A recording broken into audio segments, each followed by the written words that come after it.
Now, back to your turn on 1330 WEBY, Northwest Florida's talk radio. The phone lines are open, so call in and join the conversation at 623-1330. Welcome back to Freedom Friday with Carl Gallups. Sit down, buckle up, and hang on. All right, welcome back, America, and you better hang on, and you better be buckled up, because Mike Shoesmith out of Toronto, Canada, is with us. Mike, you buckled in? You ready to go, man? Carl Gallups. Yeah, that's me. Well, me. Greetings from hurricane-ravaged Canada. Yeah, you guys got some of that all the way up in Toronto, man. That's a monster thing, huh? Well, listen, when it hit, and I live near Toronto and west of Toronto, about 600 and some odd miles from where Hurricane Sandy made landfall. Right. And yet, when Hurricane Sandy made her appearance here, she was still a Category 1 hurricane with sustained winds of 75 miles per hour. Yeah, wow. Trees were literally torn out of their resting places where they've been sitting for decades. Yeah, you ain't telling us nothing down here, man. I know, man. I was down there for Isaac. Yeah. Now, Isaac was just we were able to pray that thing away from us. I was going to say, that was just a little breezy day. We got to experience a little bit of it, right? Yeah. And it was great fun for us. I mean, I know people had a hard time with it, but my son and I, we had a good time playing on the beach down there. Yeah, well, y'all just got brushed by the little breezes. I mean, Isaac was nothing to us right here where we are, right where we are. But anyway, go ahead. Yeah, there were fatalities here, brother. Yeah, from Sandy. Right. People died here this week. In Toronto? I mean, I've lived in this area of the world on and off for over 40 years, and I've never seen a Category 1 hurricane. I mean, that's amazing. I used to think I was sheltered from that kind of thing, but yeah. I guess not, huh? Listen, we're living in biblical and prophetic days. Yeah, it's amazing. The seas are roaring and tumultuous, right? Yeah, but we had one in the White House who said he would calm the seas and feed. What happened there? Well, where is he? Calming the seas elsewhere, perhaps. I know. Where is the great O? I can't believe that he didn't pull off his shirt, step into a phone booth, and reappear as Super O. Where was Super O? I mean, he could have fed the crowds of thousands with a few loaves of bread and fish. He could have walked upon the tempest of the waters and calmed the seas. I mean, where was he?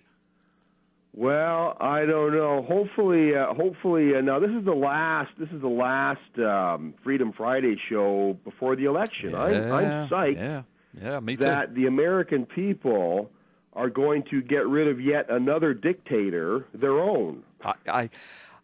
Listen, all things being even and all things being fair, we will get rid of the dictator. But there's still a lot of angst. People are just, listen, in Miami, the voting lines are just record length. And I don't know if you heard the beginning of the show, but one of the headlines I heard coming in to the station, on our station, on the national news, was that the Justice Department sent monitors to monitor the lines in Miami because they were so long. What does that mean, Mike? I mean, I told our listeners, if you want to get rid of the Justice Department, just have the Black Panther show up with bats and they'll leave. Yeah, no, hey, it's a good sign because generally speaking, elections with a high turnout usually lean towards the conservative side. Except in 2008, but you're right. This time there's not the excitement on the liberal side.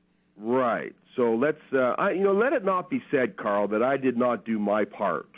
No, we won't say that. No, and I want to take the rest of my time here to speak to those fellow believers who are dead set against voting for a Mormon. I mean, one of the things I've been fighting this all week, Carl. I know. One of the things I hear repeatedly is that I would never vote for a man who believes that God is a physical being who lives in physical reality, and on and on and on and on. Right. Yet. I know where you're going with this. Go, boy, go. Well, I mean, people need to study a little bit of history here. There was a man. Yes. This is what this man believed about God. He rejected the idea of immaterial beings and considered the idea of an immaterial creator as a heresy introduced into Christianity. In a letter to John Adams, this man wrote, quote, "Talk of immaterial existences is to talk of nothings. At what age of the Christian church this heresy of immaterialism, this masked atheism, crept in, I do not know. But a heresy it certainly is." This is what this person says. "Jesus taught nothing of it. He told us that God is a spirit, but he did not define what a spirit is, nor said that it is not matter. And the ancient fathers generally, if not universally, held it to be matter, light and thin indeed." Now, this is describing God here. Right. Light and thin indeed, an ethereal gas, Yeah. but still physical matter. Right. This was a letter written to John Adams by Yeah. I know. Thomas Jefferson. That's right. The third president of the United States, Founding father. founding father, the primary writer of the Declaration of Independence, Right. was, many have surmised, an atheist. He was not an atheist. No. He believed in fact, now here's another little tidbit that Mitt Romney has in common with Thomas Jefferson, one of the greatest men, that could ever be spoken of in the last 500 years, in my opinion. That Mitt Romney doesn't believe the Bible the way it's written. He believes, in extra biblical writings like the Book of Mormon. Well, guess what? Thomas Jefferson wrote his own Bible. Rewrote the Bible. He sure did. The Jefferson edition. He sure did. I've seen it. Yeah, me too. And what he did was he took a razor blade and he cut out all of the verses from the Bible that he personally liked, pasted them to paper, and produced his own Bible. Yep. Called the Jefferson Bible. It is stunning that I have had discussions with people who say, well, I would never vote for Mitt Romney because he believes this and that and this and that. Right. Well, and Mike, and I asked people, I said, well, did you vote for Bush? I mean, his wife believes in abortion and homosexuality. Did you vote for? And Bush said that he didn't think that that the Bible was the complete Word of God. George Bush said that. Did you vote for John McCain? He's a foul-mouthed nothing. Did you vote for Bill Clinton? Did you vote for Jimmy Carter? Did you vote for Ronald Reagan, who went to church one time in 8 years while he was in the White House? I mean, go ahead, Mike. And right, and no, you're exactly right. And these are people who are so small when it comes to their intellectual capacity when you compare them with Thomas Jefferson. Right. Thomas Jefferson was a great man on a lateral, horizontal level, man-to-man level. Few people could. I mean, this man spoke multiple languages. He was an amazing, amazing man. I've done some research on Jefferson, especially since this whole thing came up about Romney's Mormonism. Right. But think about this now. George Washington. I wonder how many people know that George Washington was a bloodline Mason. There have only been 14 Freemasons that have been president of the United States, and he's one of them. Yeah.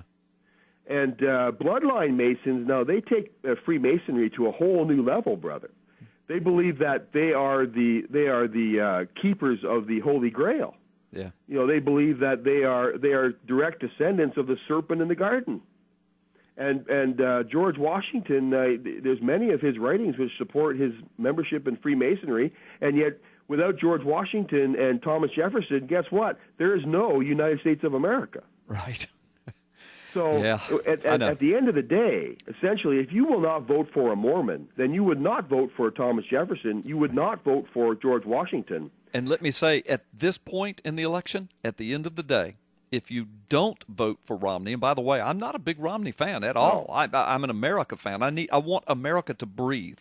But if you don't vote for Romney at this point, then you are voting for Obama. You are. And this comes down to conservatism versus liberalism. Liberalism is destroying the United States right now. Absolutely. And will continue if he gets another 4 more years. Romney has embraced conservatism full bore here. Even Rush Limbaugh, who was an avid anti-Romney proponent, has said Mitt Romney has emerged a flaming conservative. Yeah, and we can hold him accountable to that conservatism. That's right. We are going to hold him accountable, and I trust my friends in Florida will hold him accountable. And thank you guys very much. Thank you, Mike. Go Romney, and we'll have a great conversation next Friday. Bless you guys. Can't wait. God bless you, Mike. All right, folks, you are listening to Freedom Friday with Carl Gallups. We're broadcasting live, 1330 WEBY. We are right here, the Gulf Coast Oval Office of Talk Radio. And you've entered the Oval Office. Mallory Bardwell is your world-famous producer. After we take this time out, you'll listen to the national news and our wonderful sponsors. We'll come back. Jeff Cooner, WRKO out of Boston, and the Washington Times out of Washington, D.C. He'll be with us. He'll tell us all things about what's going on inside the Beltway.